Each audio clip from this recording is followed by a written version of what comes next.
ሰላም ውድ የቻናሌ ቤተሰቦች እንኳን ወደ ጤናችንና ውበታችን በሰላም መጣችሁ። ዛሬ ይዘንላችሁ የቀረብነው መረጃ እጅግ ልዩና አስደናቂ ነው። በየቀኑ በቤታችን የምናገኘው ጣፋጭ የሆነው ፓፓያ ምን ያህል የጤና በረከት እንዳለው ያውቁ ኖሯል? እስቲ አስቡት፣ አንዲት ትንሽ ፍሬ ብቻ በውስጧ ምን ያህል የተፈጥሮ መድኃኒት እንደያዘች።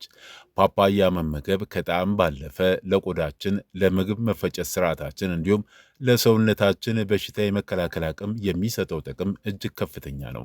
በዛሬው ቪዲዮአችን የፓፓያን ተአምራዊ የጤና ጥቅሞች ከሳይንስና ከባህላዊ እውቀት አንጻር በዝርዝር እንመለከታለን። አብራችሁን ቆዩ። አዲስ ከሆኑ ሰብስክራይብ በማድረግ ቤተሰብ ይሁኑ። ቪዲዮውንም ላይክ በማድረግ ይጀምሩ።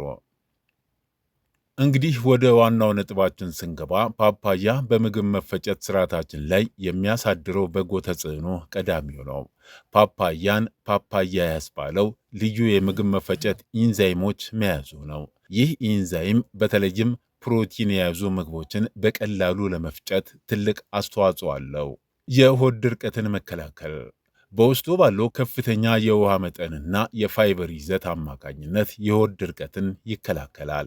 ሌላው የሆድ መነፋትንና ቁርጠትን በተመለከተ የሆድ መረበሽና የመነፋት ስሜት ሲሰማን ፓፓያ መመገብ የሆድ ዕቃን በማረጋጋት ፈጣን እፎይታ ይሰጣል።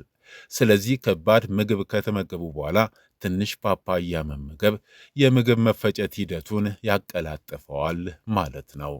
ፓፓያ የበሽታ መከላከል አቅምን ማጠናከሩን በተመለከተም ሁላችንም ጠንካራ የበሽታ መከላከል አቅም እንዲኖረን ያስፈልገናል። ፓፓያ ለዚህ ዓላማ ፍጹም የተፈጥሮ መፍትሄ ነው።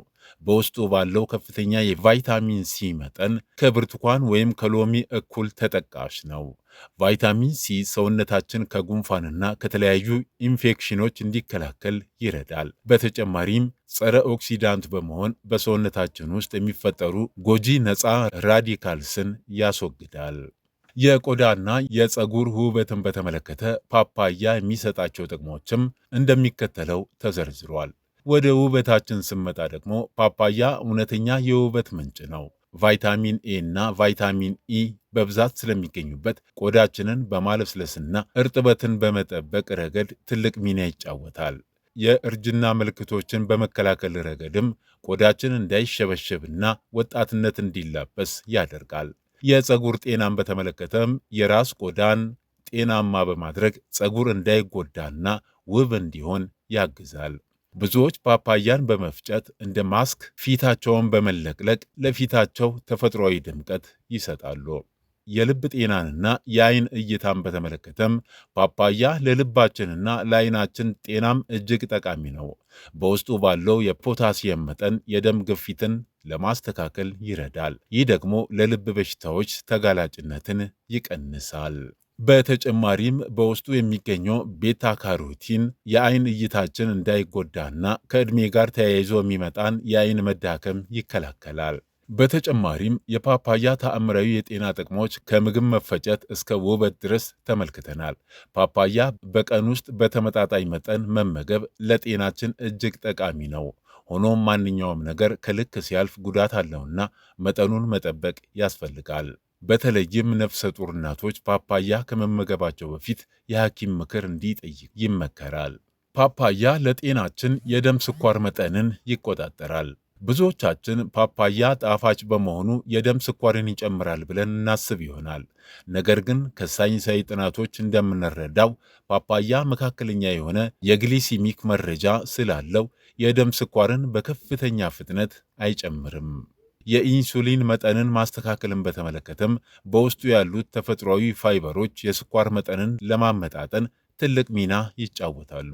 የስኳር ህመምተኞችን አመጋገብን በተመለከተም የስኳር ህመምተኞች ከልክ በላይ ሳይሆን በተመጣጣኝ መጠን ፓፓያ ቢመገቡ በሰውነታቸው ውስጥ የጎላ የጤና መሻሻል ያሳያል።